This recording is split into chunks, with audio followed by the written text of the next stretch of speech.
Today on Hustle Hoops, we will be talking about the return of Michael Porter Jr. Michael Porter Jr. was the 2017 high school class's #1 player for the most part.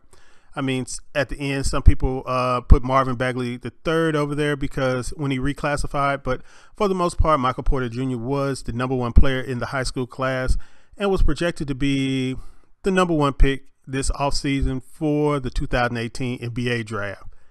Now, 2 minutes into his stint playing for the Missouri Tigers against Iowa State, he got an injury that required surgery, a back injury that required surgery, and he's been sitting out ever since. So he's only played 2 years of his freshman season. Today, he came off the bench for the Missouri Tigers in the SEC tournament. When most people thought he would just sit out the year, play it safe, just, shine in the pre-draft workouts and rebuild his draft stock then. But Michael Porter Jr. was not having any of that. He wanted to get it done now, get back in there. And let's see what he did as he made his return. He played 23 minutes off the bench again, came off the bench with his younger brother, Janae Porter. And he was 5 of 17 from the field, shot 2 of 6 from three-point range, didn't get to the free throw line, which is a big bugaboo. He did get 8 rebounds, 2 of them offensive. He had an assist and 1 block and 2 fouls. So he had 12 points, 8 rebounds, 1 assist, 1 block. No turnovers though, which was good. So statistically, it wasn't the best shooting performance, which should be expected for somebody who's been out for almost 4 months. Over 4 months, you shouldn't expect him to come out shooting lights out. I mean, his form looked like the regular Michael Porter form, which is good. It was just coming up short. Didn't have his legs under him, and according to sources, he said that he was 60 to 65% back from his regular explosiveness. So 60 to 65%, which was, it's okay, but it's not great. And you could tell on some breakaways that he had and some alley oops that he had, that he would usually yak back and dunk hard viciously at the rim. He was only able to lay them up. He did run real well though. He was real good getting down the floor. He was real good down moving. He wasn't really good moving laterally on defense, which was to be expected. He did get lost a couple of times on defense. Some people kind of drove by him, especially smaller players. But one thing that was good to see was he was in there battling on the inside with the bigs, especially on the boards, as you can see, by 8 rebounds in 23 minutes, which is phenomenal. He did get up there on the boards, and even some of the rebounds he didn't get, he was in there trying to get them and getting his hands on things. I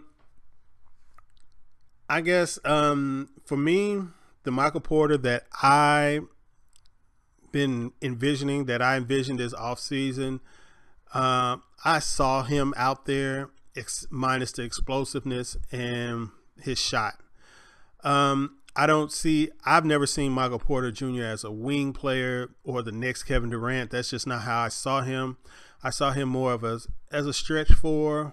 And honestly, he's probably closer to an explosive Dirk Nowitzki than a Kevin Durant. I mean, his handle is just not up to par to be anybody to consider him a wing. And he just doesn't get in a defensive stance low enough at 6'10" to be able to cover wing players. I mean, to me, I just never saw him as a wing when I watched him. I just always saw him as a stretch four. And it was good to see him back out there, good to see him running, good to see him get to play with his younger brother. Hopefully they get a couple more games in the NCAA tournament, and he can get some more games under his belt.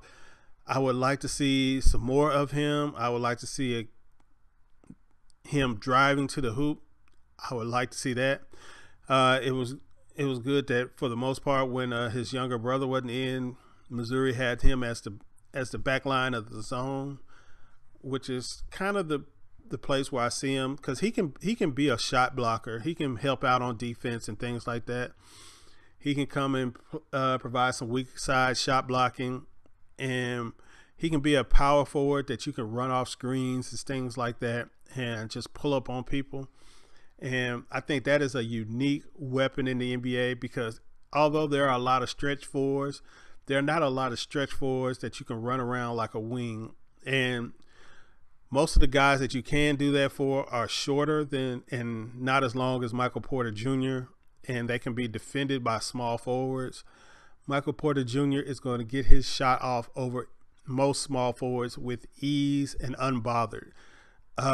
So he is going to be an interesting matchup, and the way the NBA is trending at this moment, he could be even played at center and ran off. I mean, I can't even imagine teams going small with him at center and you trying to have your big run off screens against him. It's going to be insane.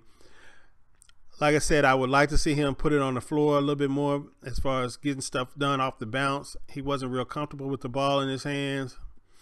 He wasn't real comfortable with any kind of pressure on the ball. And that's the big weakness I have with him, because if he's just a jump shooter, it kind of limits his ceiling. Despite his athleticism and all that, it's still going to limit his ceiling. But I see that he has an ability to get that jumper off, and he can get it off on curls, pin downs, he has all kind of ways he can get that jumper off, and it gets up and it's out of his hands real quick. So he definitely still has the range. His legs need to get up under him, and we're probably not going to get to see that, unfortunately, until Summer League, which is a shame, because it would have been really nice to see him. And I just don't see him getting enough cachet together for any GM to have the cojones to take him number one or even maybe number two. But anything after number one, I think he has a shot. But it's going to be a hard sell to any owner to take Michael Porter Jr. number one because of the back issues. And they're just not going to have seen him enough, unless he really shines in the NCAA tournament. That's going to be a hard conversation to have with your owner, that you want to take him number one overall with the amount of other good talent that doesn't have an injury history, and the owner is going to be able to see plenty of film on, or if the owner's at an NCAA tournament party, they're going to be able to actually watch these guys play. So it's going to take somebody real courageous, like maybe if the Dallas Mavericks were to get the number one pick, Mark Cuban probably wouldn't care and could really, justify taking him number one. If they grade him out as to being the best player, and he could have a definite position, even on that team with Harrison Barnes. So, but as far as my Memphis Grizzlies go, I just don't see him being an option for us at number one. After the Chandler Parsons fiasco, after the last, I think 2 out of 3 seasons we've had that have been injury riddled and really terrible as far as injuries go, and our staff and our aging team, it would just be too crippling to this franchise to take a player like Michael Porter Jr. number one, and have something happen to him injury wise. It would really cripple the franchise, and I just don't see us doing that. So if you're a Memphis Grizzly fan and you are a Michael Porter Jr. fan and you really want to see the Grizzlies take Michael Porter Jr. in this draft, you should be hoping that we don't get the number one pick, because I just don't see it happening. When you put him up against DeAndre Ayton, Luka Doncic, Jaren Jackson Jr., Marvin Bagley, or any of the other players that are healthy and performing, during the tournament, it's going to be a hard sell. I just could not see myself as a GM taking him over DeAndre Ayton number one, or even maybe Luka Doncic number one. I just couldn't see that happening. If I was taking him number 2 and my medical people just really checked him out and said he was good to go, as far as no risk or very, very minimal risk for further injury, I could see him maybe going at number 2. But man, it would be a tough sell for me as a GM. Now, for me personally, as I look at this draft, and my mock draft will probably be coming out this weekend or later on this week, I just don't see Michael Porter Jr. as even in my top 3 right now. It's just players that I like better than him.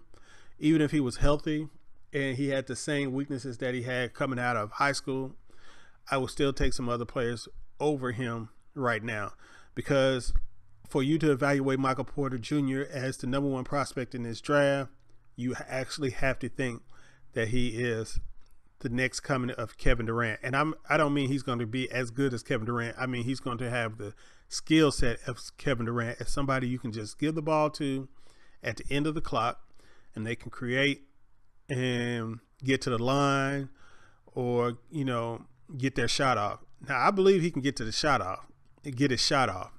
I just don't believe he's going to be able to get to the line or get to the rim at will like somebody of Kevin Durant's stature. I think some other players have that problem too.